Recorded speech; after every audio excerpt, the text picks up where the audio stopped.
পবিত্র রমজান মাস এলেই গ্রাম বাংলার নানা প্রাচীন ঐতিহ্য নতুন করে প্রাণ ফিরে পায়। তেমনই এক ব্যতিক্রমী উদ্যোগ দেখা গেছে ৬ রমজান কুড়িগ্রামের ফুলবাড়ী উপজেলার খড়িবাড়ি বাজারের তাহের প্লাজায়।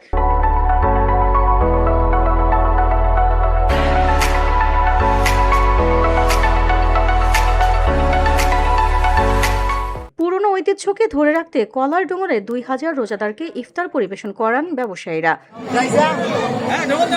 ইফতার মাহফিলে খিচুড়ি সাজানো হয় কলার ডোঙরে। গ্রামের মুরব্বী থেকে শুরু করে তরুণ প্রজন্ম সবাই এতে স্বতঃস্ফূর্তভাবে অংশ নেন। অনেকেই বলেন, এমন আয়োজন গ্রামীণ সংস্কৃতিকে নতুন প্রজন্মের কাছে তুলে ধরছে। স্থানীয়রা জানান, আগে গ্রামাঞ্চলে কলাপাতায় খাবার পরিবেশনের প্রচলন ছিল ব্যাপক। পরিবেশ বান্ধব ও স্বাস্থ্যসম্মত হওয়ায় কলার ডোঙরে ইফতার পরিবেশন একদিকে যেমন ঐতিহ্যের স্মৃতি ফিরিয়ে এনেছে, অন্যদিকে প্লাস্টিক বর্জন কমাতেও ভূমিকা রাখছে। আয়োজকরা জানান, আমাদের শেকড়ের সঙ্গে নতুন প্রজন্মকে পরিচয় করিয়ে দিতেই এই উদ্যোগ। ভবিষ্যতেও আমরা এই ধারাবাহিকতা অব্যাহত রাখতে চাই। এলাকাবাসীর প্রত্যাশায় প্রতি রমজানে এমন আয়োজন অব্যাহত থাকুক এবং গ্রামীণ ঐতিহ্য সংরক্ষণে সবাই এগিয়ে আসুক। VOD Bangla news desk.